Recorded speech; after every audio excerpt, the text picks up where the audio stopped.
Center.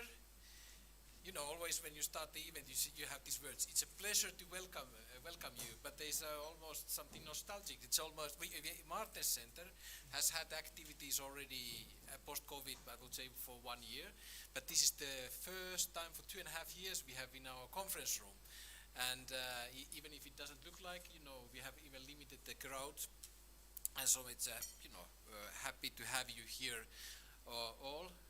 We will continue in the future this discussion, also our online viewers, so welcome and thank you for following us. Also, there's a continuation a little bit on topics, because you know, 2.5, 3 years ago,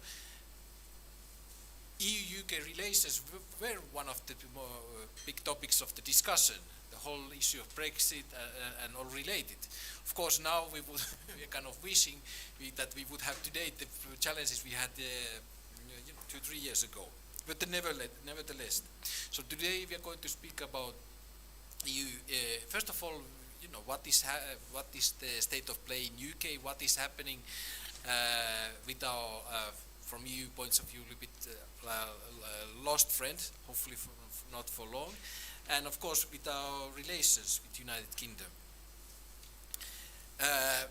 UK has a new Prime Minister, Truss, and many have already congratulated now in the beginning of the event when we were having lunch that the timing is very spot on.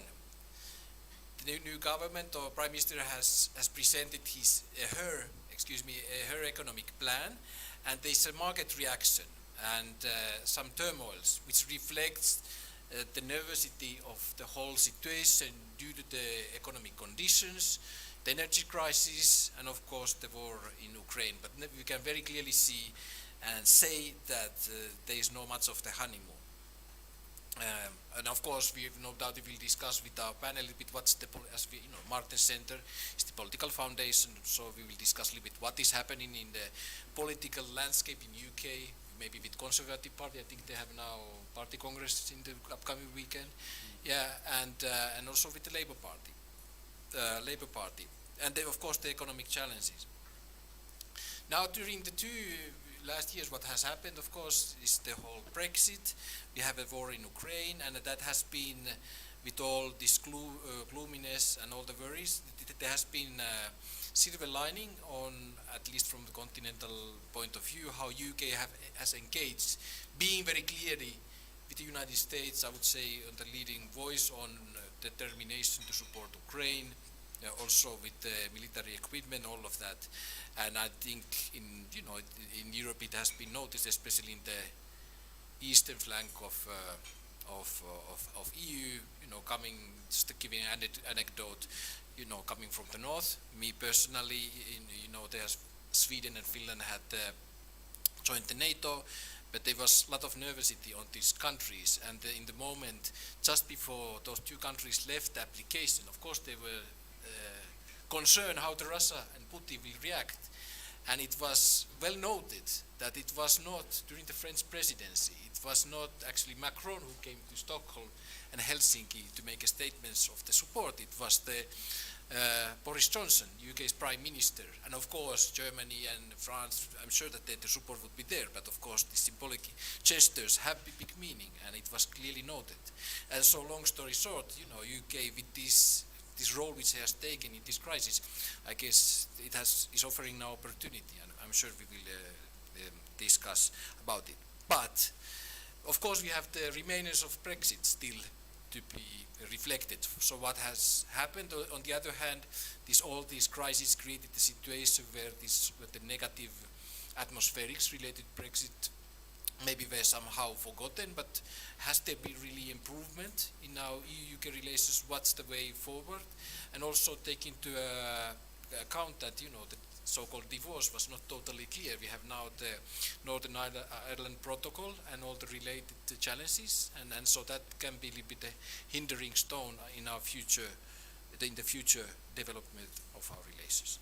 So this is the plate, and welcome you all for coming, the panelists, and I give the floor to Niklas Novaki, our senior research officer, who will present the panelists and moderate the debate. So welcome, and Niklas, the floor is yours.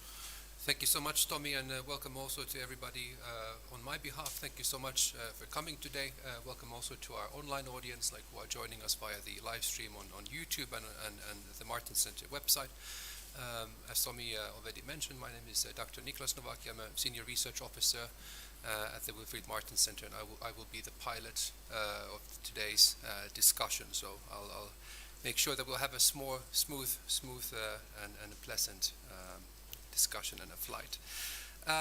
It's an awesome time to be discussing EU-UK relations at the moment, because as Tommy already mentioned, a lot has been happening in the UK during the month of September. There is now a new Prime Minister, there is now a new monarch also, and despite Brexit, despite the frequent tensions that still grab the headlines when EU-UK relations are discussed, both sides of the channel continue to face quite a long list of common challenges that do bound them together in many ways. The war in Ukraine, record high inflation, a deteriorating cost of living crisis, etc. and etc.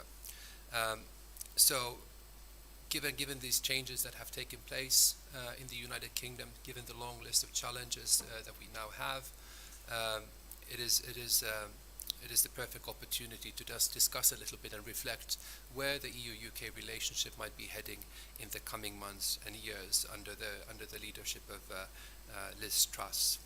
So with me today, we have three excellent and very distinguished speakers to discuss the current state of the EU-UK relationship. We have James Ellis, who is a former member of the European Parliament and founder and chairman of the Transatlantic Policy Network. Welcome.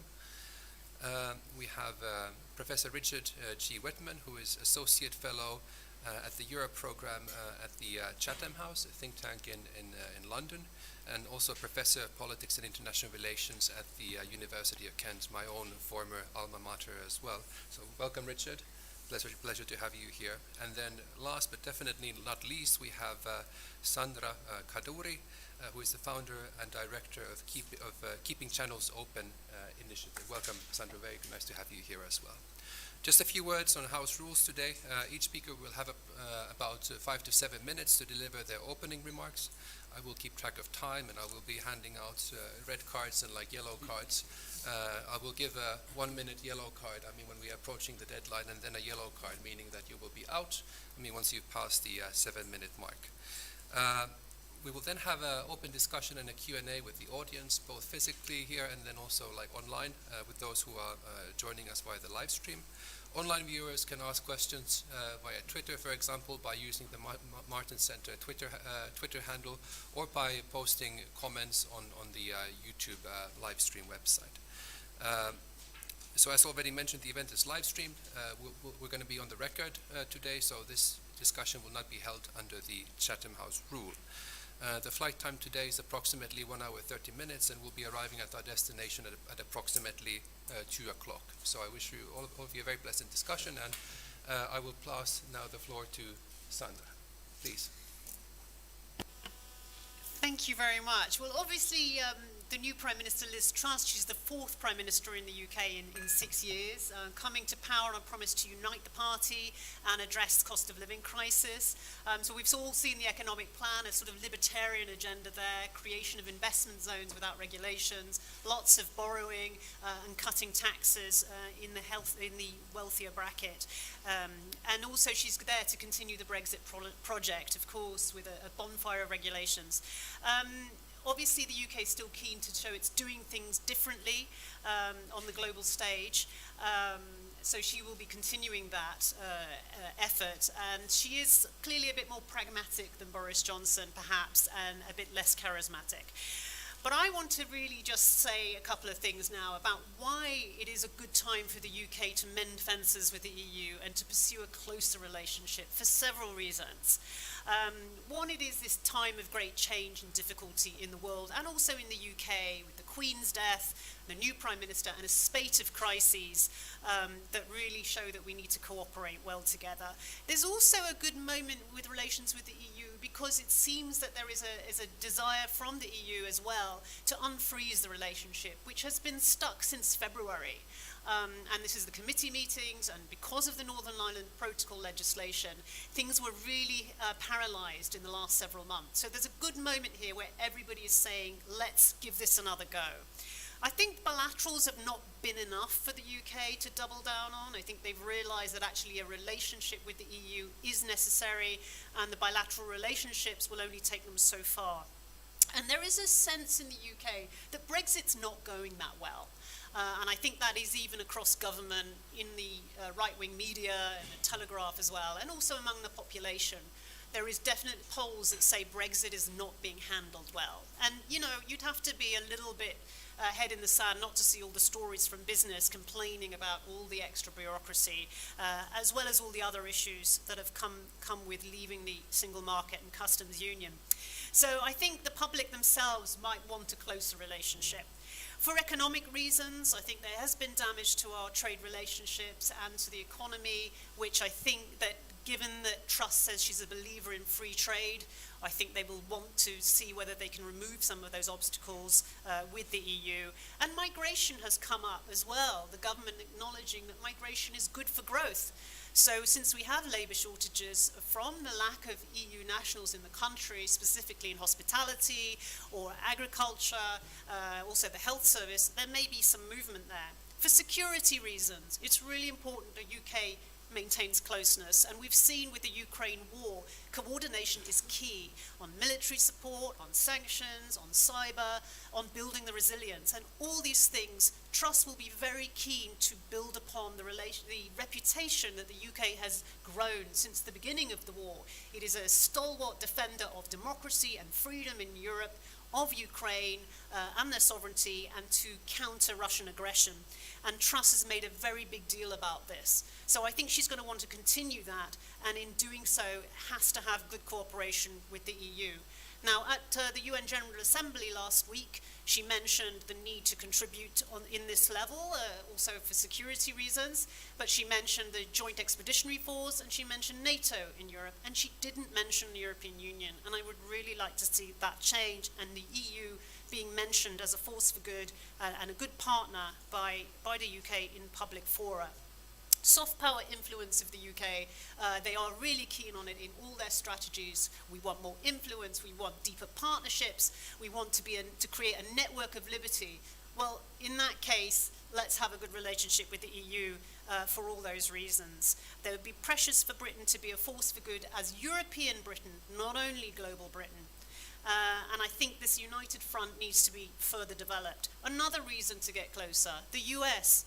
America has made no secret of the fact that it does not want to upset the Good Friday Agreement, that Ireland, Northern Ireland, is very important to President Biden. And they also want to see Europe cooperating well in the fight against Russia, and also in the future regards China. So we may see America making more noises there. And finally, really internal reasons and cohesion of the UK. And this is a real problem for me still, that there is a wall of silence in the UK on issues like the European Union, that because it's been raised to the level of emotion and triggering issues, it's always the narrative about Britishness and patriotism and freedom. We are really unable to raise this issue as a policy issue and talk about how to improve the relationship without being labelled and shut down. And this toxification of debates in the UK, I think, is deliberate. I'm not saying only by government figures, but by other people in the UK information sphere. And this has spread to other cultural issues like lawyers and human rights activists, woke issues, colonialism, Meghan Markle. All these issues are used to polarize the country, and the EU is one of those issues. And I'd really like to see the narrative, the level of debate, get to a healthier place, so that we can start to reconcile the country. So, sort of to conclude, really, I mean, I think I'd like to see Britain as a force for good doing better than they can. I think there is lots to contribute from the UK side. There is lots to work on together. Truss has to balance competing objectives and pressures right now. From the right wing of the party, the anti-Europeans who want to burn up the regulations with the EU and the relationship, and satisfying doing things differently, proving that Brexit was a good idea. She has to balance that impulse with actually having collaborative relationships, boosting soft power and influence, and being stronger on security and trade. Very important things. The UK wants to be open, secure, and prosperous. All its objectives are about that, and in so doing, it needs a close relationship. So she's going to need to build a Europe strategy. There is no Europe strategy in the UK right now. They need to figure out which areas to get strategically closer on and work on that. And keeping channels open, we're here to help any dialogue. Our doors are open, and we really want to make sure that that relationship gets on a better footing. Thank you. Thank you so much. There's already quite a lot of food for thought, and I just want to get in a quick two-finger before I pass the floor to Mr. James Ellis, because you touched quite a bit upon the narrative side of things, and what is the current political narrative in the United Kingdom vis-à-vis the European Union, and you especially stressed the importance of trying to make the current political narrative a little bit more positive in the political sphere towards the European Union in the UK. But how do you see that this could be done? I mean, what needs to happen in London for the narrative to become a little bit more positive? I think we need to be brave to raise the issue as a policy issue, just as we would talk about any other policy issue, and keep the level of discussion at a very practical level, and also a very moderate level. And I think it's really difficult to do it.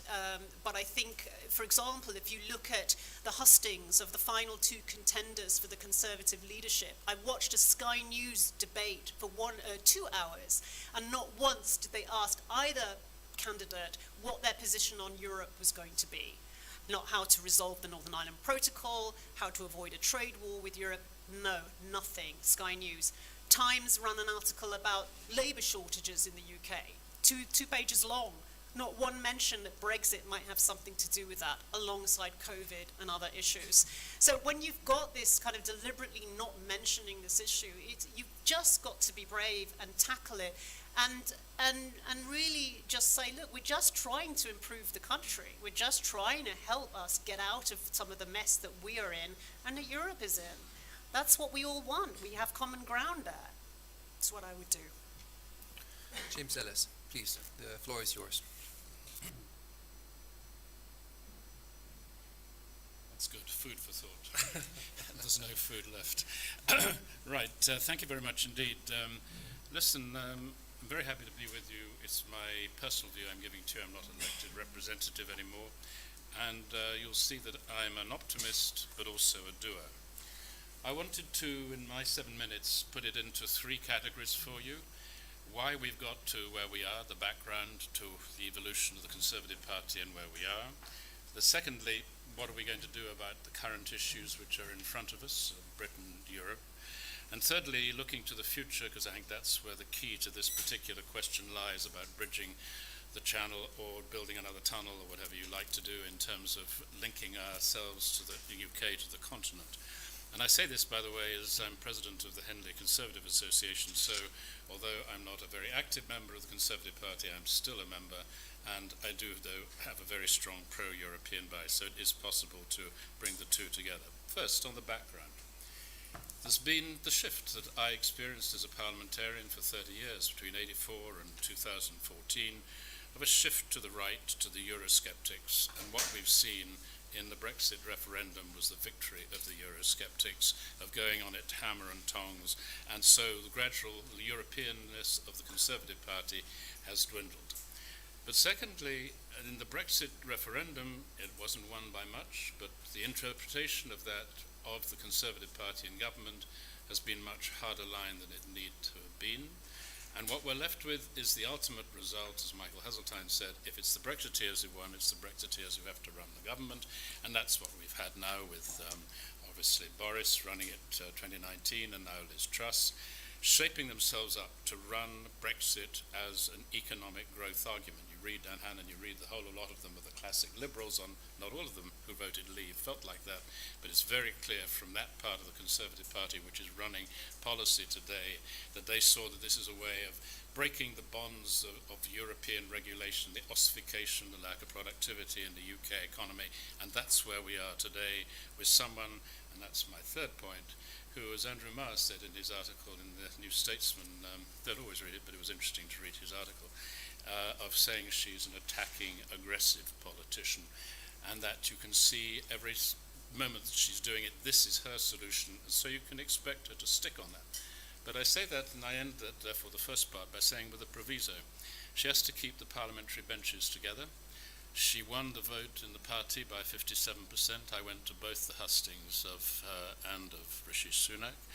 And it seems to me that she'll have to pay a lot of attention to what Sunak's going to do, because he has a following. He has many of the parliamentarians who are thinking about him rather than her running the economic system, and he did a really good job in the pandemic. So there's a lot of trouble in the backbenches, but I'll leave you with one thought, that if you have a redistricting, which you do in the country today, every parliamentarian who wants to get re-elected is going to have to fall in line, whether they agree with Truss or whether they don't. So it may be a little bit more optimism than thinking that she's not going to get the majorities. There's reason to think that she has the ability to be able to last to 2024. That being said, move to the second part, which is the present. Every single time that I've seen it since 1984 as an elected Conservative European parliamentarian, every major decision in London is taken, is this good for domestic politics? There's never any thought this could be good in the continental side, whatever else. It's always dictated from an electoral point of view. So what do you see in front of you? The Northern Irish Protocol. Fine. Well, it's now agreed, as you were referring, Sandra, last week in New York. Biden and Truss have decided to shift it to the 25th anniversary next April. And it looks as if the sides are pretty well dug in, so it's difficult to see what solution will come out of it, except that under, I looked it up this morning, under Section 31 of the Northern Irish Act, 1998, the Secretary of State can decide after 6 months, if there isn't a government in Northern Ireland, to call another election. So that would be interesting, to say the least, to see of a way of unblocking what is a difficult situation. But I think, secondly, that it's really difficult to see how really important issues, which would be for continental, for many British people, of Horizon, the financial sector, and other things which aren't functioning properly, don't think that that's going to happen anytime soon, particularly if you don't have a solution to the Northern Irish Protocol. The only one issue which could be of interest to the Prime Minister is the European political community, where I'm told yesterday that she's still thinking about that. And I think that it would be really interesting as a litmus indicator of how she wishes to approach a prime ministership, that she thinks she could get a little bit of kudos internationally, warm up the mood music a little bit between Washington, Brussels and London by doing something which isn't a big ask, because it's just maybe an observer or something like that. And it could be sold domestically by saying it's to help the Ukrainians. But we don't know where that's going to be, but we'll know pretty soon, because that's in early October when that meeting will take place. So lastly, come to the future. For me, it looks pretty difficult with those two things that I've told you about, the current situation of a very strongly radical, ideological, conservative government in place, not supported by all conservatives, this is true, but in place until 24 with a big majority, and then you have these issues around which are tricky issues.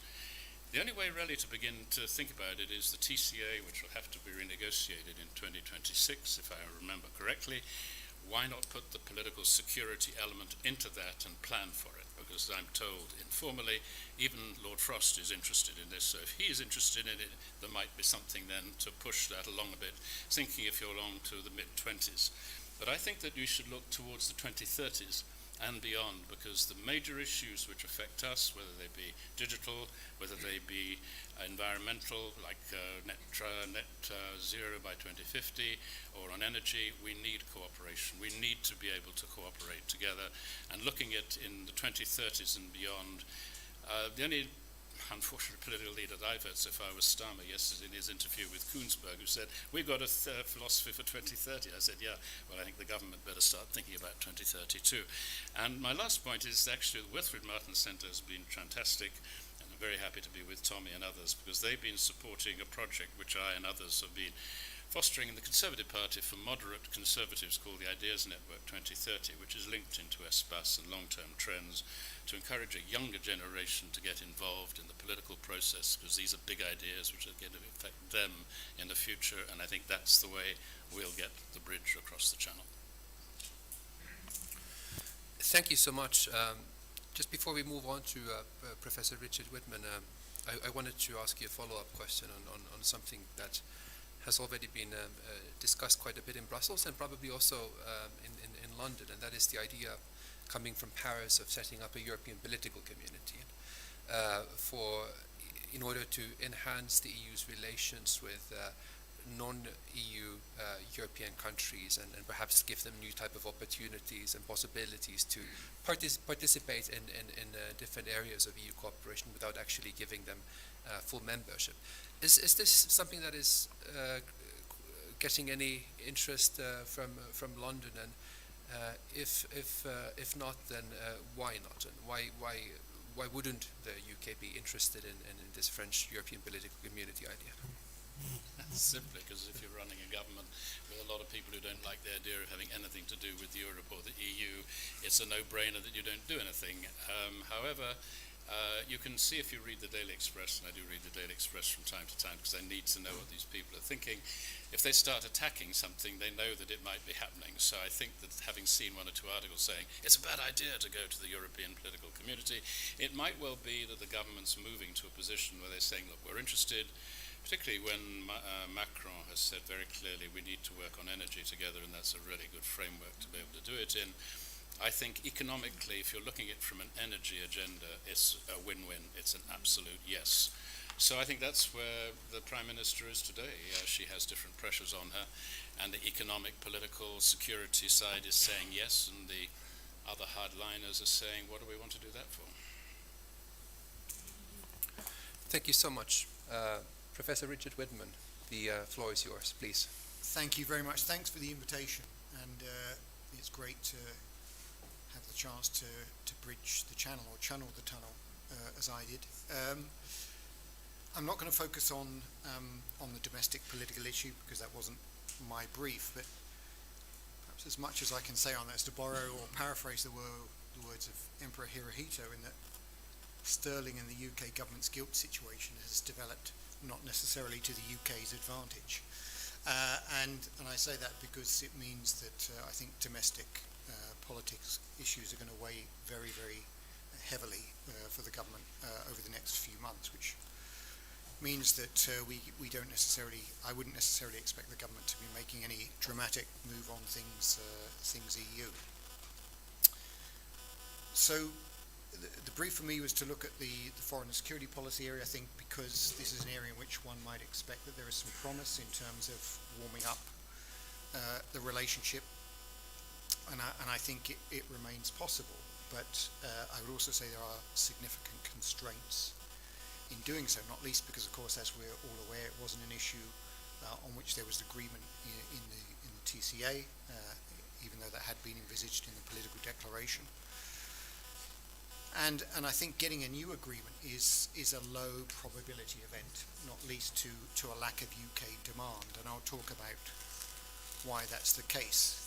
But I think it's also worth reflecting on the fact that, we are now in a broader foreign policy relationship between one another, and the key obstacle to having a better relationship is still the Northern Ireland Protocol issue. And although Liz Truss said some things publicly that suggest that she's interested in reaching an agreement, it is still a formidable undertaking to get that off the table. But I'm sure we could pick that up in the Q&A. So what's the state of play, I think, in the foreign policy relationship? If we haven't got a formal agreement, what have we got? Well, I think what the war in Ukraine has done is to facilitate what I call a brittle détente between the UK and the EU on foreign policy issues, and I'll come back to that brittle détente in a moment. But I think it's also worth reflecting that unlike some other areas where there might be a worry about divergence, we haven't seen a divergence on foreign policy issues since the UK's departed from the EU. Defence is a bit different, and I'll talk about defence cooperation very, very briefly, and I think that's important. So we don't start from a situation in which the two sides are far apart or diverge. We start from a situation in which both sides are in concurrence. So if we want to borrow the idea of the bridge and whether there's a bridge in place, we have a pontoon bridge. So I guess the question is it something that we swept away, or is it something that you could actually turn into a more permanent structure? I think what the UK has learned from the Ukraine crisis and its relationship with the EU is that on foreign policy, it's possible to muddle through. It's possible to create pop-up arrangements that make it possible to coordinate with the EU without having a more structured relationship on the basis of existing third country models. And it's possible to coordinate even in a very complicated area like the implementation of sanctions, which of course is a very legal area rather than just an area of political agreement. And what we've put in place there is possibly suboptimal, but it is operative. In other words, it's working, and it hasn't been possible for Russia in particular to take advantage of some of the gaps or cracks that might exist there. And I think it's partly that's been possible because it was really facilitated or organised through the G7, and the current government likes the G7, and the Prime Minister likes the G7 as a key cockpit for British foreign policy. But sort of under the radar, I mean, there have been all sorts of ways in which the UK has plugged back into a relationship with the EU. For example, on the Russian elites, proxies and oligarchs task force, where it's sitting alongside the EU and the US. We've got the Atrocity Crimes Advisory Group, where the US and the EU are sitting together with the UK. So we have had some reconnectivity, but not, as I say, sort of building back the sort of infrastructure that we had before. And the reason why I don't think we'll get a more structured relationship is what I want to focus on very briefly. I mean, let's take the positives. The government has dropped its Voldemort approach to the EU, which is the organisation that should not be named. And it does actually now make reference to the EU much more than was the case previously, when the government went out of its way not to talk about the EU. And I think the fact that the Prime Minister has said something about the Northern Ireland Protocol, the fact that she attended the Foreign Affairs Council when Foreign Minister back in March, was definitely a positive step. We've had some positive statements on PESCO, on the military mobility project, although there hasn't been any move on that. And the UK is working with the External Action Service on a clearinghouse arrangement on the European Peace Facility. So, there are all sorts of things which I think are good and as I say, sort of operating in a way that's mutually beneficial. But I don't think there'll be a change, first of all, because the government has this narrative on foreign policy, which is set out in the integrated review, which doesn't mention the EU, but has a script about global Britain. The government is going to do a refresh on that. Will it mention the EU when it comes up with its new version or the refreshed version at the end of this year? Train spotters like me will wait and see, and that may be some kind of signal. But we also have to accept that Truss's position on foreign policy, which has been styled geoliberalism, isn't necessarily in tune with the way that the EU thinks about things. Secondly, it already has a new model for dealing with the other EU member states. Rightly or wrongly, it's gone for a sort of differentiation model in terms of particularly bilateral and minilateral relationships, for example, the GEF, but also with Ukraine and Poland, and so on. It's doubled down on NATO and sought to build out from that, not least the gap insurance that it offered to Finland and Sweden to cover the period between signing up to NATO and ratifying.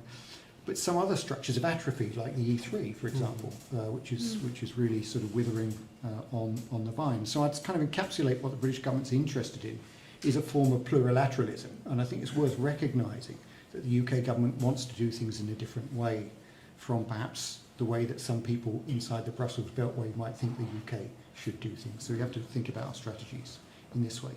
There are three reasons why I think the situation might change in the medium to long term, but I'm going to leave those for Nicholas to ask me as his question in response to me as I'm out of time.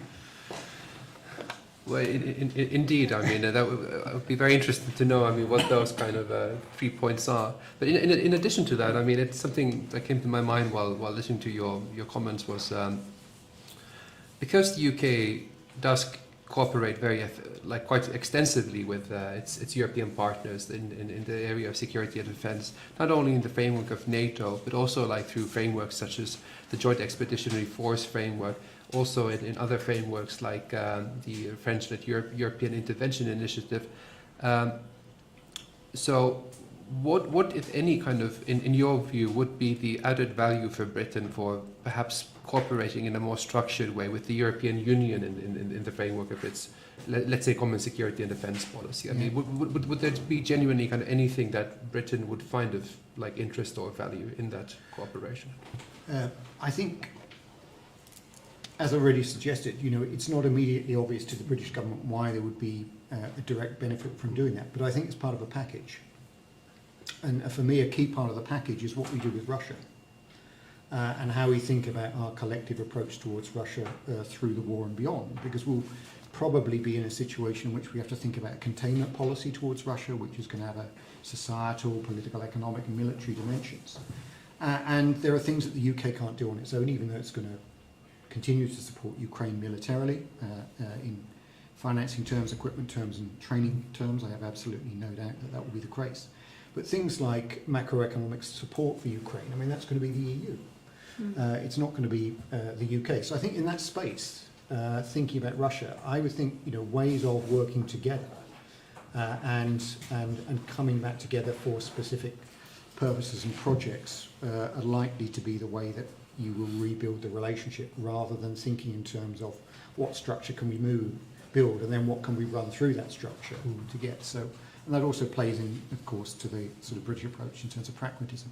Two other areas, if I may. One is transatlantic relations, because we need to have a dialogue about what future relationship we want to have with the US. You know, we've sort of got a bit of a breather with the Biden administration, but, you know, the UK has as much, if not more, of an interest, because it's so invested in transatlantic relations, to have a better dialogue with other Europeans and with the EU, of course, as the agenda for EU-US relations broadens. The UK is in danger of being cut out of that.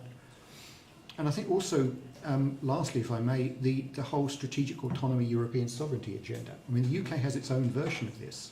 If you read the integrated review, you know, on strategic advantage in science and technology, building national resilience, and so on. And how you think about who's in and who's out when you think about key technologies, when you think about key products, when you think about standards setting, basically how you think about how we manage our detachment from China. The UK's got a very real interest in that, but we haven't got a framework to have a conversation about how we can best pursue that agenda to advantage for mutual benefit. So I think those three, for me, are you know, three areas in which you can have a very, very mutually beneficial dialogue without getting hung up on structures. And last but no means least, if I may, you know, European political community, my question there would be for the UK, what's in it for the UK? What problem is it trying to solve? And it's not obvious to me that it will solve the problem with the UK. It may solve some other people's problems, but I don't think it obviously solves a problem for the UK or solves the EU's problem with the UK, if I could put it that way. But I'm happy to be shouted down on that. What doesn't solve the problem? The European political community. The European political community. Yeah. Okay. Thank you so much. I'd like at this stage to all our viewers and participants here in the audience to start already thinking about questions you might to ask. But before we move into the Q&A part of this discussion, I'd like to ask like one question to, or pose a scenario and ask like one question to all of the speakers. Let's say that like you are in one of these big global like events like the UN General Assembly that took place in New York last week, and you happen to be in that tall UN building and get stuck in an elevator with the leaders of the UK and the European Union. So there would be Prime Minister Liz Truss from the UK side, and then from the EU side, of course, like President of the European Commission, President of the European Council, and President of the European Parliament. And the elevator will take about 1 minute to go down, and during this 1 minute you will have opportunity to make a 1 minute pitch to both sides on how the EU-UK relationship could be improved on a practical level within the next year. What would be your kind of short pitch to both the UK leadership and then the European side? And I think if you don't mind, we can go the same way as we started. So I'll give the floor to Ms. Kaduri first. I think I would compliment both sides on having worked well together during the Ukraine crisis. I would ask for more of that. I would propose a UK-EU summit to be held next year, at which both sides can herald a new era of cooperation and allow for each other to be doing things their own way, but also finding ways to work together. I think that would be very well received. I think the Americans would love it. I think the populations would love it. And I think it would be really good as a resilient, united front against Russia and other aggression. So I would offer to host the UK-EU summit with them. Thank you. Mr. Ellis, please. I think that if you're thinking about the crocodile nearest the canoe, which is always a nice way of looking at political problems, and you have to take that which is the most urgent, is the Northern Irish Protocol, I would say what you need to do is to have a collective meeting with the leaders of Ireland and Northern Ireland, but also, of course, the UK and the continent and the US, to think how do they wish to sort this problem out, because it's going to poison the whole relationship with the EU-UK for the foreseeable future unless they find a solution by the end of April. Thank you. Richard, please. I'm tempted to say I'd hit the stop button to force them to spend a lot of time with one another, or alternatively form a choir so they can realise that they can actually sing in tune without working too hard at it. But I think James is right. I mean, the Northern Ireland issue. I mean, that's the issue that has to be addressed, and otherwise you can't move forward on anything. And the US has a role to play there as much as Europeans. So I think that to find a format in which you can have a conversation on the future of Northern Ireland, which might be the Biden visit to Europe, I think that would be the ideal moment to get people together and to really sort out, because I think we can't move forward on anything else. I mean, there are things the British government can do in the run up to that. I mean, or actually members of the House of Lords could do in terms of making it very difficult to see the passage of the Northern Ireland Protocol bill. If that dies in the House, then that I think would at least eliminate one big problem. But also perhaps to have an honest conversation on both sides about the degree to which we need to fiddle with the protocol to get the protocol to work. Because the British government has some good points to make, even though it's done a pretty poor job, I think, of presenting what is a reasonable position on some issues. Perhaps just a quick follow-up to both of you, because you mentioned the Northern Ireland Protocol. So, is it something that is salvageable? At this stage, do you think? And if the British government would decide to scrap it eventually, I mean, and let's remind everyone that this is the Northern Irish Protocol is a legal commitment. The European Union interprets the legal commitment that is part of the UK withdrawal agreement from the European Union, and it regulates trade between the UK and the Northern Irish region. And what could be done to basically make the situation a little bit more amicable and salvage this issue, and in order then to also improve the EU-UK relationship in other areas? Please. No, let's start with you. I mean, I would just say that Boris Johnson had said there was a landing zone to this deal, and that if there was some compromise on each side, they could get there. A lot of people say that if the UK accepted SPS alignment, like food and agricultural standards alignment, veterinary agreement, a lot of the checks between Northern Ireland and Great Britain could be eliminated. But the EU has said they're very flexible and open and compromising. The UK can go back to the table and find some workable solutions. It's not going to be perfect, but it's what the Northern Ireland people want, and it's what most members of the Northern Ireland Assembly want as well, is to keep the protocol but fix it. improve it, and then let's move on to other issues. I think another point to mention is that this fear of unification is very real, actually, in Ireland now for the Unionists in Northern Ireland. There's now a Catholic majority in Northern Ireland. And these fears have been explained to us, and I understand them to a certain extent. But let's look at what's best for the province and what's best for Ireland and what's best for the UK. And it really is to sort this out. It is not to keep this a lingering, festering problem that then leads to more cases in the courts and a trade war ultimately. And it's just what Russia wants, and it's not what we want. Please.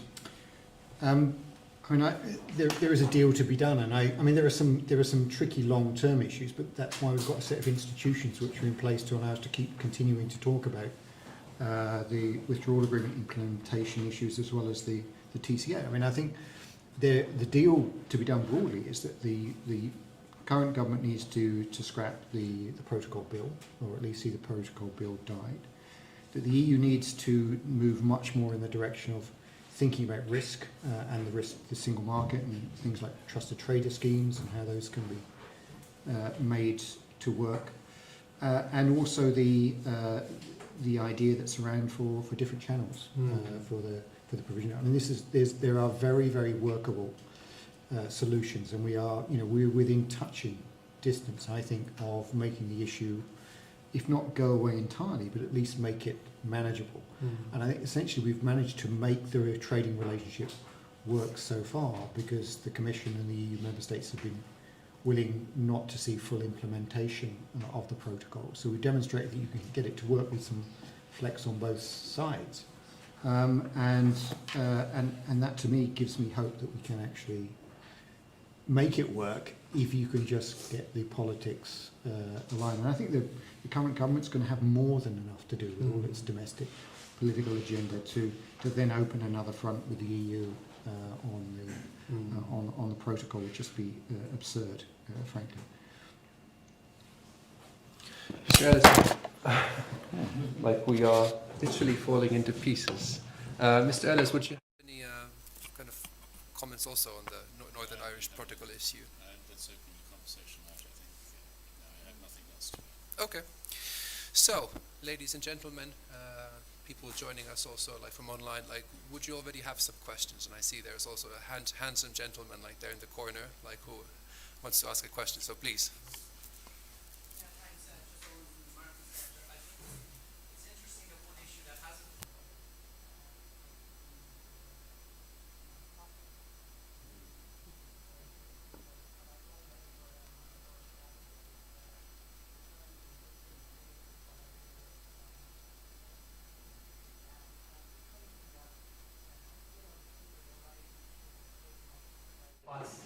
what's in the European political community for Britain.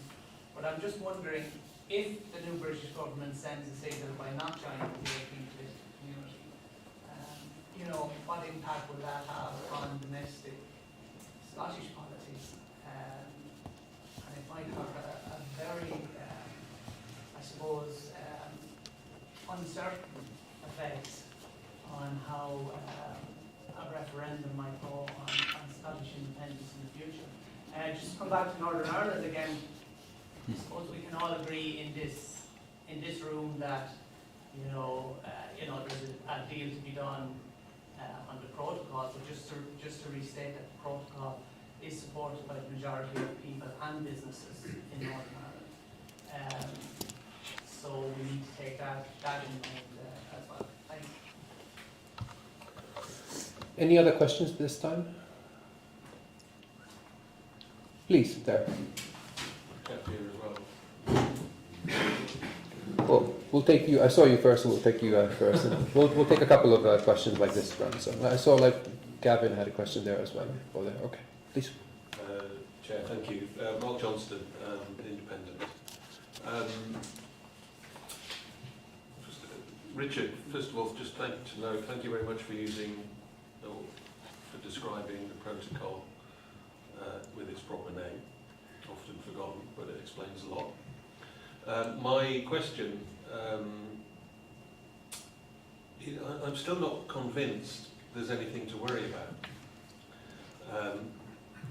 In London, or in the UK, the opposition Labour Party have been in a substantial lead since last year.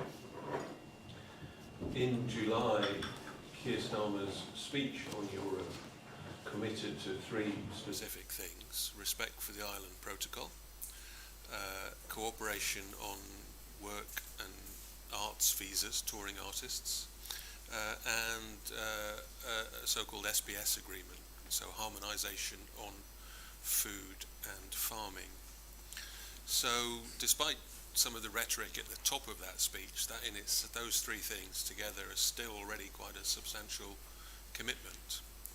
The UK expects to have a general election probably in 2 years' time. And why I feel there's nothing to worry about right now is, first of all, there's no sign that the incumbents are going to change in London. But it's more than likely now they'll be out of office in 2 years. So my question to finish is, why not just wait those 2 years until there's someone who is ready to act sensibly in London? Thanks very much. I'll take one more question in this round. You, sir, had a question as well.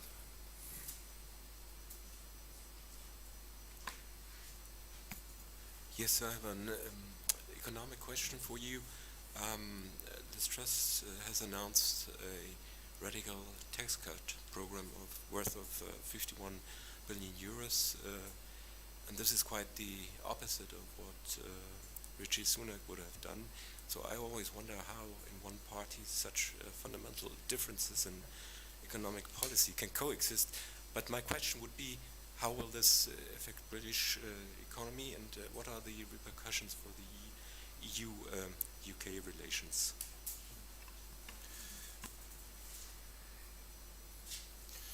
So we have a good set of questions in this first round on what not joining the European political community would mean for British domestic politics and the Scottish issue. On the Northern Ireland Protocol, then why wouldn't the EU just wait out until a couple of years, like when there might be a change of government in the UK, for there to be a more positive relationship? And then how will the tax cuts that the British government has announced will affect the UK economy and the EU-UK relationship? I think I would ask the speakers to pick the questions that you want to address, and you can pick one or several, and we'll go through them. And let's start in reverse order. So Rachel, I'll pass the floor to you first. Thanks very much. Why shouldn't we just wait 2 years? I think, why not? And if you look at the TCA, I mean, the TCA has worked. I mean, this is as an agreement. If you think about the issues of dispute between the two sides, we have the issue of horizon. And I'm not talking about comparing the TCA with what we had previously, but as stirring up extra issues for the relationship. The TCA has worked. The institutions haven't been worked as hard as they might. So you can imagine a situation in which you could tick things over if your measurement is just making sure that we don't run into difficulties in the relationship with each side. Whether it's worked for the UK in terms of the UK's economy, of course, is another question entirely. But just a framework for working between the two sides, it does work, even if it's a work of imperfection. The real issue, and I think this ties to the gentleman's point over here, is whether the Truss government pursues an agenda of serious divergence in terms of regulation and so on, because that will then introduce a lot of very difficult questions into the bilateral relationship. On the EPC, I mean, my thoughts on the EPC are: is the EPC a Messina moment, or is it Union for the Mediterranean? In other words, is it something that will add up to something, and the UK, by not engaging fully, will have made a big mistake? I think the jury's still out, and I think any British government would probably want to see quite a lot of detail, but that wouldn't be the same position. I think your point is well made for a government in Edinburgh or an administration in Cardiff, and if we ever get one, an administration in Belfast as well. I mean, their perspective will be very different. And just as an aside, one of the things that isn't yet clear is how Truss is going to manage the union. and manage the relationship with the EU and the Union together, because that's something that's been in abeyance so far. So I don't have anything to more watch on that, but I think you're absolutely spot on to flag it up as something that we shouldn't lose sight of. Mr. Ellis, please. Yeah, well, thank you very much indeed. Just a couple of reflections, really. I think that the question raised about waiting until 2024, you never quite know how politics goes. You never quite know whether things which seem so inevitable, with a 17% poll, I remember when Theresa May in 2017 had a 20% lead, and look what happened in the election 2 months after that.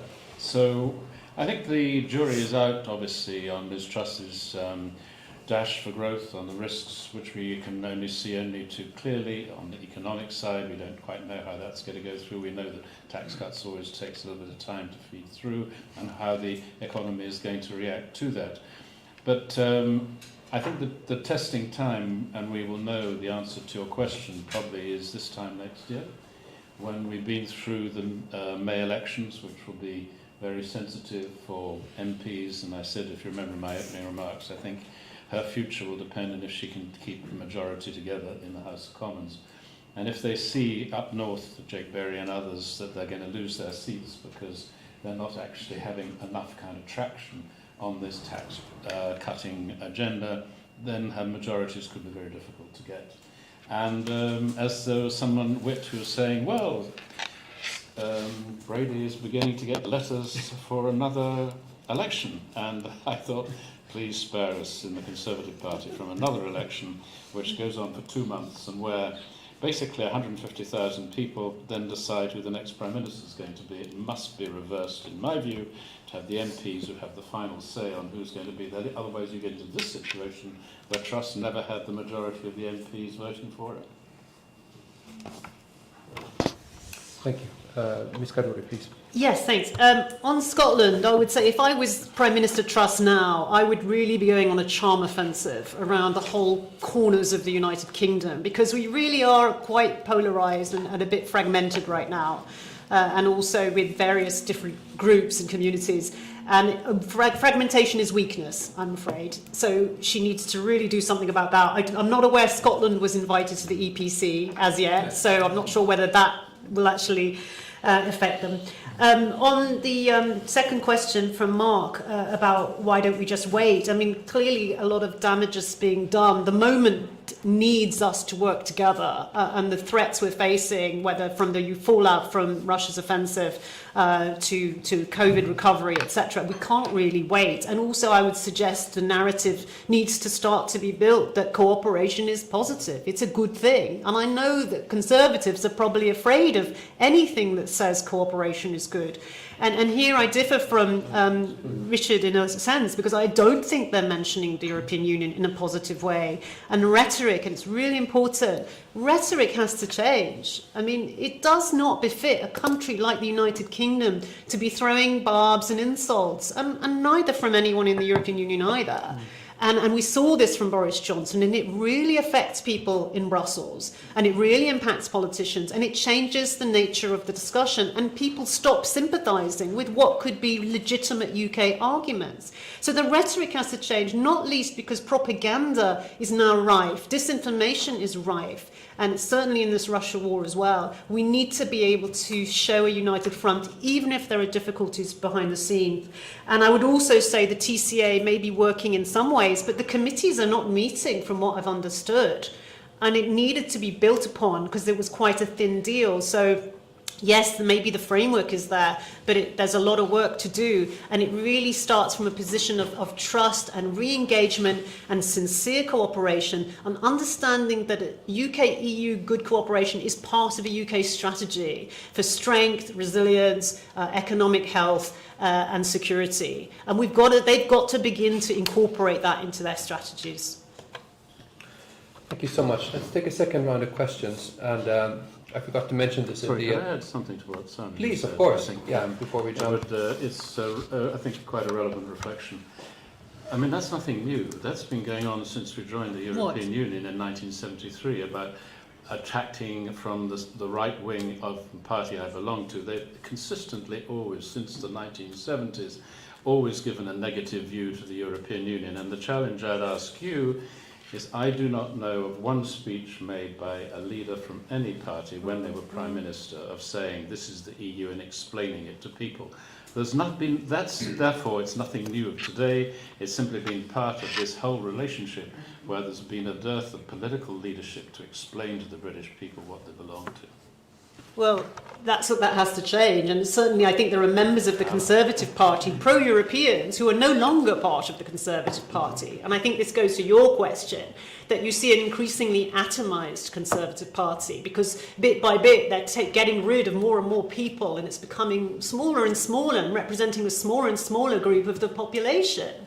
And this cannot be. You know, Truss came to power saying, I'm a Conservative Prime Minister. Well, how about just a British Prime Minister for everybody? And the narrower and narrower their appeal is, I think they're going to lose votes, and I think we're losing representation, and this idea of what governance should be representing everybody.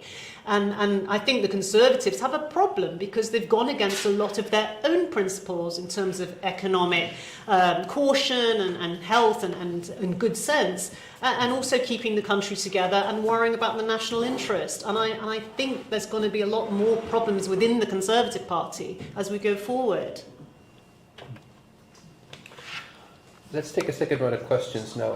And I forgot to mention this in the introduction to the previous round, but I think everyone who asked the question did this anyway. Please introduce yourself, give us your name and position, so we also know who you are.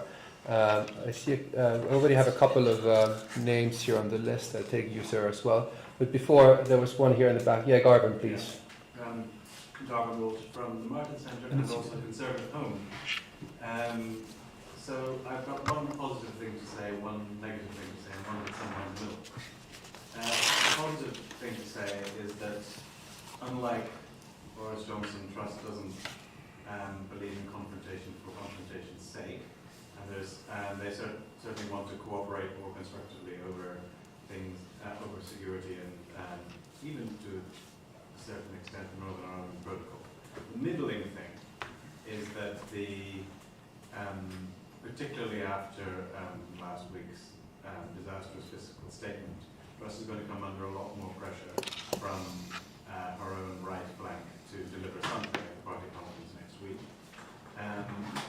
And so expect the temperatures on the protocol to be turned up a bit, but it's a little bit like someone like Abdel Nasser talking about the Palestinian issue. So she's interested in keeping it boiling along, but not actually to go for a full-scale conflict, because that may make the economic worse. Finally, the negative thing is just that the mood music in the Conservative Party is still very anti-European. To give you an indication of that, Tom Tugendhat, who is the most pro-European of all Tory leadership candidates last time, wrote an article in Foreign Affairs talking about Britain's role in the world, in which he didn't even mention the word EU. The fact that, Even the most he knows that's nonsense. It's just that that's where he feels he has to position himself. So there's a long way to go before we can have a reality-based relationship between the EU and the UK. It probably will take a defeat of the Conservatives at a general election before the new thinking can emerge and people like Tom can start saying things that are actually realistic. Robert, please. Thank you. Robert Sturler, former Polish official and the NATO official. Naturally the discussion has been sort of focusing on what UK kind of needs and should expect from EU, but one can turn it around as well, and I think it is an important angle. Since there were references to the war against Ukraine, not in Ukraine, UK has actually shown to be one of the leaders. And there is no question, certainly that applies to, it's already mentioned, to Central Eastern Europe and also Northern Europe, that UK has been found that hour of need to be extremely reliable and de facto leader apart from US. And that is an important point because, not my job to advise British colleagues, but, you want to think creatively and seriously about the foreign security policy and relation, including the European Union, then you have to look at essentially your strong points and, and deal with the weak points as well. And that brings me to this issue of the European political community. Frankly speaking, there are quite a number of reasons why there should be great caution in joining this, because it's rather obvious why UK's participation would be a bonus for those who have invented this idea. But there are extremely serious questions about this very idea. What is it for?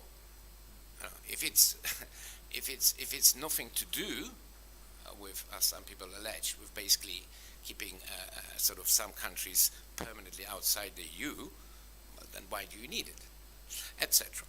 But my question also, because I was, Richard whetted my appetite because you said you would say something more about defense issues, and this question of the announced increases in defense spending, they sound very important in the context of what is the real equation on the continent. The tectonic shifts have shifted already, and they'll shift even further in Europe. And in that sense, UK is very well placed to actually take advantage of this, and these are the expectations, at least in many regions. Not perhaps in all the capitals, who have a lot of things to say about European Union institution as such, but that, I think, will be changing. So, kind of interested in the views on a panel on those issues. Sorry, it's been more than one issue raised. Great questions. I saw one more hand here. We'll take you as well. Yes, I'm Mark van Kranenburg, a Dutch former trainee at the EP Group in the European Parliament, and there has been some speculation that after Jens Stoltenberg's term as NATO Secretary General ends, that either Theresa May or Boris Johnson may succeed him. There's been a little speculation to prove that post-Brexit Britain is still very much in our collective interest. Could you comment on that? I mean, it's been speculation that I've heard and read, but maybe I would like to hear your thoughts about it. Thanks, and let's start with James this time, if you don't mind. On your last question, I don't think there's any realistic possibility that you'd have a British person in charge of NATO anytime soon if you have a British government. The nature of we have today, you need to have allies, you need to have friends, and our stance as a British government to the EU is not particularly friendly at the moment for obvious reasons which we've been discussing for the last hour or so. So I suspect it'll probably go to somebody else, but I wouldn't like to put a name to who that person might be. Anyway, Bojo will be wanting to earn lots of money and probably have more children. So, I mean, as I've known him for 30 years, he hasn't changed. So I think that he is a character in himself and would not be part of that kind of discipline necessary. I do think, though, that what you were saying about the British situation and the anti-Europeanism, yeah, you only have to see the people who are running the government. They're all Brexiteers, or most of them are. Chris Eden Harris, a good friend of mine when he was an MEP, I knew him for 10 years, he now is in Northern Ireland. I suppose he's the person who'll have to decide on the landing zone. It's quite funny, really. But that's the mood of the party. So I think whatever kind of theoretical thing you might have in saying it'll be a very nice idea, if it would happen, it won't. And I think you're going to have to try and find some really hard-nosed reasons for things to happen. And I come lastly to your point on the EPC. It looks like to me if you get this kind of thing coming where you're not quite certain what kind of thing it's going to turn into, and there's a big risk of at the Conservative Party conference that someone's going to blow it out of the world. That's happening at the end of the week of the party conference. Should probably be wisest to say, look, I'm interested, but let's see how it's going to evolve, I would think is the less likely position.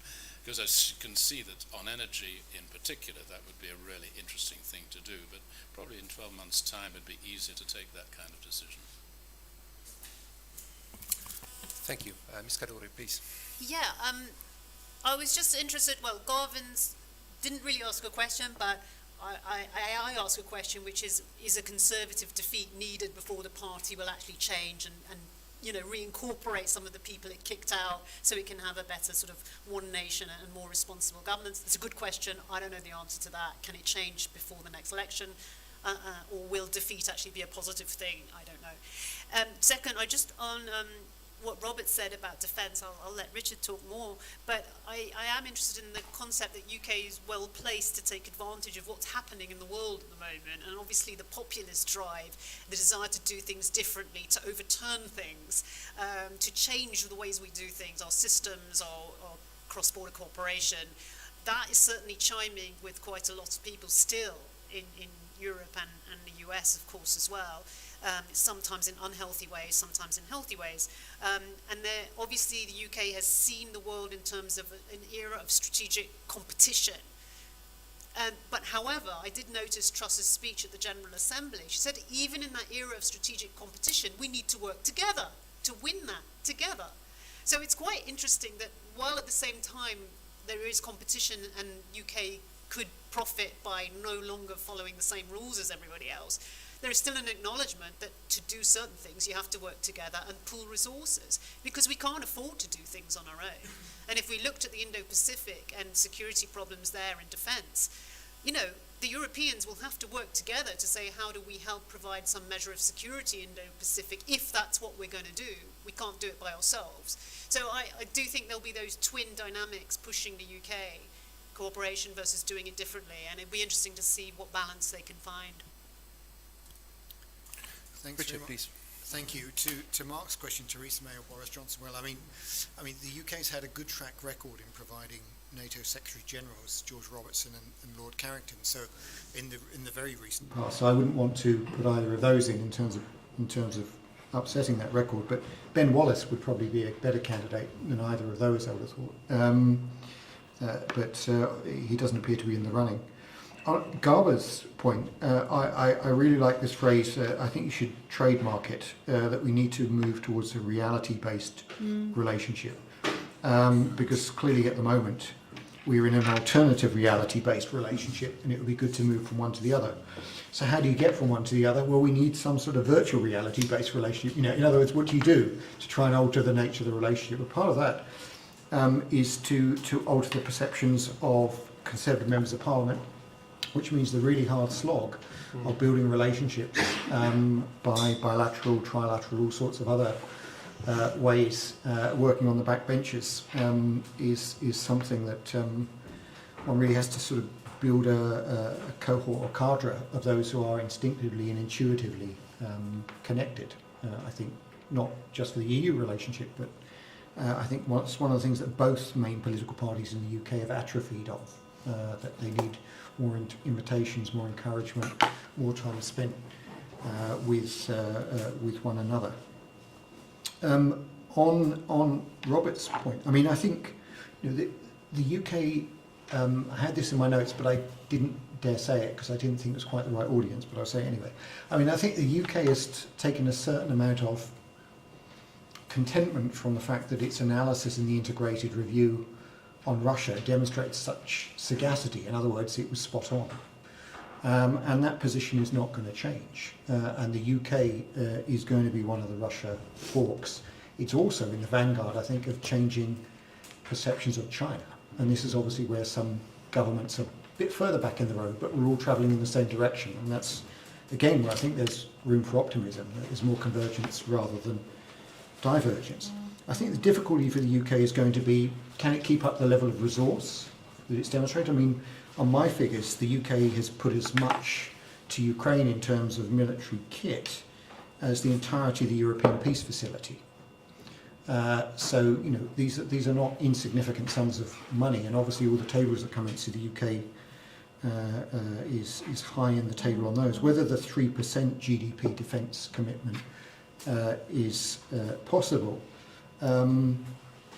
obviously there would have to be some hard choices in terms of UK public expenditure, unless we suddenly grow the economy, which of course is what the government's plan is to do anyway. So good luck with that. The interesting thing for me, and I guess a question I have back to people here, is what's the state of play in terms of thinking about the defence union as a project, the defence union, the EU as a defence union, where we are in the discussion on Ukraine. I mean, it wasn't a feature in the State of the Union. Should the UK government if I'm a minister, read into that the fact that it's going down the agenda. So is there scope there for starting to have a conversation about defence, not necessarily defence cooperation, but having a conversation on security and defence, because this is a change moment. Just to follow up on that, I pose a question that was asked by one of the people who is following the discussion online, and this relates to like possible EU-UK cooperation on the area of security and defence. So, despite all the kind of various sectoral issues that there are currently between the United Kingdom and the EU, should the EU and its member states actively pursue defence cooperation with the UK, or be open to it, like despite like there being differences and tensions in other policy areas?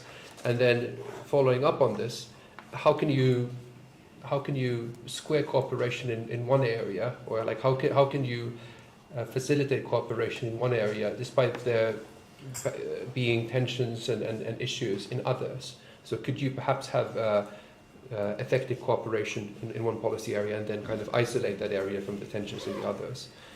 Richard, let's start from you, because you touched on this just very recently. Thanks very much. Thanks very much. I think this is happening rather than being impossible, and I think that's the striking thing about post-Brexit UK policy towards other EU member states. It has ridden quite hard the area in which it has the greatest strength. And you've just got to look at the way that the GEF has evolved. You know, the GEF, which was a very useful structure for being able to coordinate those 10 member states, to a more political grouping. You know, we've had different configuration of ministers met, we've had more political statements, but you've had a whole series of upgraded bilateral relationships as well. And, you know, Sweden and Finland commitments on their defence are quite remarkable agreements, if you think about it, in terms of what the British government has committed to do, and let's hope it's not tested. But I think there's clearly more that can be done. So the question is, what's the right configuration to do more? And especially, what's the right configuration to do more in the defence industry sphere? Because we have different arrangements and different structures there. But at the moment, the EU's project is one that sees the UK on the outside rather than the inside. And the UK, if it had a preference for structures, it's probably OCCA, because that's where it already does stuff with other member states. But we're on the cusp of having to make some very big decisions, not least on future aircraft and so on, where we have competing consortiums, and can they be consolidated in a way that has a mutual and collective benefit? I think that's the kind of discussion that we need to be having. So if there's something we need, if I may say so, not to kick the European political community when it's down, but we actually need, you know, some sort of proper strategic forum. The E3 was a bit like that, or there was a sense that might emerge, but of course that has problems involving just the UK, France and Germany, but it isn't even performing that function. So I think in the absence of NATO, we don't have a well-functioning collective forum for asking some of the big questions about security and defence. Ms. Karuri, would you have something to Yes, add? absolutely. I would say that I feel that the UK did not feel that there was a great offer to third countries on security and defence, and so they've shied away from more cooperation there. But I think that if more was offered and the UK came to the table with more offers, that would be listened to. Certainly, I think the UK as a strong defence actor has a lot to contribute, and I think that is known and seen. So I think participation in missions, industrial cooperation, I really feel like a sincere offer to be at the table might actually work. The UK is clearly going to miss out on some of that. And I think the other aspect is the UK would like to have more influence with its European counterparts, but it's quite difficult doing that coming from the position it's in, not being at the table and actually making some of these negative comments. And I feel that they would be a more trusted partner and more able to constructively criticise their partners in the EU if they had a better relationship. and then they could exert their influence more and perhaps mobilise more if they think that is needed. So I think that's something the UK can think about. I did speak to someone at NATO recently behind the scenes that just said they were worried about some of the EU defence plans, that there may be some duplication. I was a bit disappointed. I thought that NATO wanted the EU to do more on defence, but I think there are still some concerns about duplication, so I'm hoping they can work that out. Mr. Ellis, do you have anything to add to the defence sectoral cooperation issue?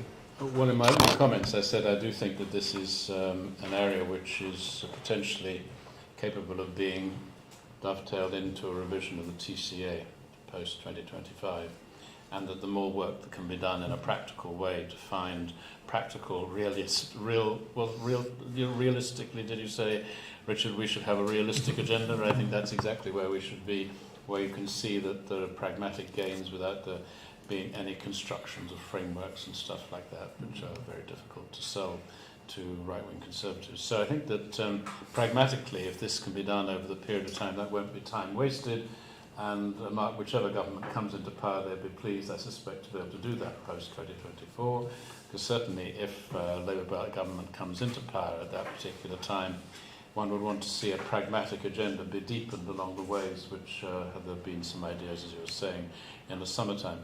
Just wanted to, before I hand over, just say something about a longer-term framework, because I did actually mention that I do think it's really important when you're looking at this particular thing, not to think that things are going to be done immediately. Rome wasn't built in a day, and this isn't going to be done in a day either.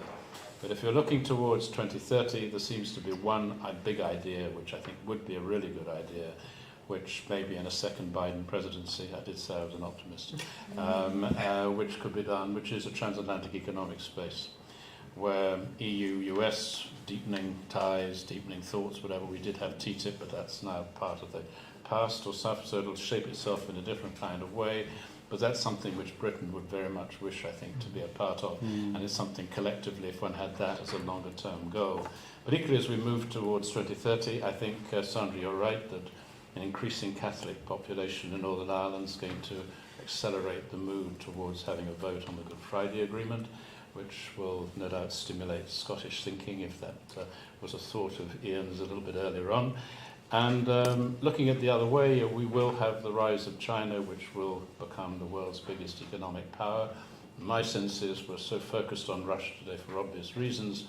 The power we're going to be really focused on in the next 5 years will be China, and that will be a really motivating force for Britain and the rest of Europe to get together to think how will the EU, US, UK handle a rising China, which will be a very strong economic, perhaps the biggest military. Well, who knows? I mean, it's not, the jury's out on that one.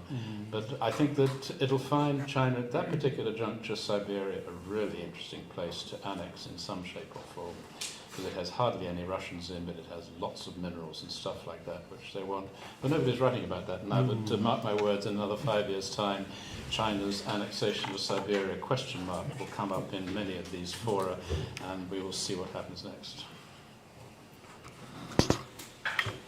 Thank you so much to all of the speakers. Like, we're coming towards the end of the discussion, and we've gotten quite a lot of food for thought for all of you, and I'm just trying to kind of think of some kind of main takeaways and points to kind of summarize. I mean, what's been said. I think if we put everything into 3 points, I mean, those would probably be: first, that despite Brexit, despite the various sectoral tensions that there continues to be between the United Kingdom and the European Union, in areas such as the Northern Ireland Protocol, fisheries, migration, etc., the UK and the European Union continue to be pushed together and pushed to cooperate because there's a long list of very common challenges. The war in Ukraine, deteriorating cost of living crisis, the future of the liberal world order, the rise of China, etc. I mean, these are challenges that both the European Union and the United Kingdom have to find solutions to, and in which, I mean, as we heard today as well, there isn't a massive difference in the foreign policies between that the European Union collectively pursues and the one that the UK pursues on the national level. So this is also very important to keep in mind when we discuss like where this relationship might be heading. The second point I would say is that in order for there to be meaningful, practical improvements in the relationship, like during the prime ministership of Liz Truss, the priority should be to focus on the most sticking issue, which is the Northern Ireland Protocol at the moment. It seems to be the one that, as long as there are reoccurring tensions relating to the Northern Irish Protocol, as long as the rhetoric between Brussels and 10 Downing Street is as hostile and tense as it is at the moment, it is difficult to achieve meaningful improvements in most of the other policy areas in which the United Kingdom and the European Union might wish to cooperate more systematically and more effectively also in the future. So that needs to be the number one priority, as we've heard today as well. And then finally, I would say it's important to keep in mind also that in addition to having common interests, in addition to having tensions that need to be resolved, there are areas in which we can practically enhance the cooperation and the relationship between the European Union and the United Kingdom. Foreign policy was already mentioned, defence and security is another, and there's a long list of other areas as well, like in which we could see the two sides of the English Channel cooperating more strongly together. But this would not kind of require only a practical improvement in the relationship. Like we all heard today also that there would have to be an improvement in the rhetoric of the EU-UK relationship. The way in which the United Kingdom is discussed in the European Union is discussed in the London context would have to become somewhat positive, or perhaps existing as well, because the European Union is often like not mentioned in the British context. But also perhaps Brussels could like find ways of kind of sending a more positive message. And I think in this sense, the solidarity and the expressions of sympathy that we saw from not only from Brussels but in other EU capitals being sent towards the UK following the passing of Queen Elizabeth II, like serve as a very positive sign that not only EU capitals but ordinary European citizens continue to feel very much like bound and tied to the United Kingdom. So not all is doom and gloom. Thank you to all of the speakers for joining us today. Thank you everyone who came here today, and thank you to all of those who joined us via the live stream. It was a pleasure to have this discussion, and I wish you all a very pleasant afternoon. Thank you.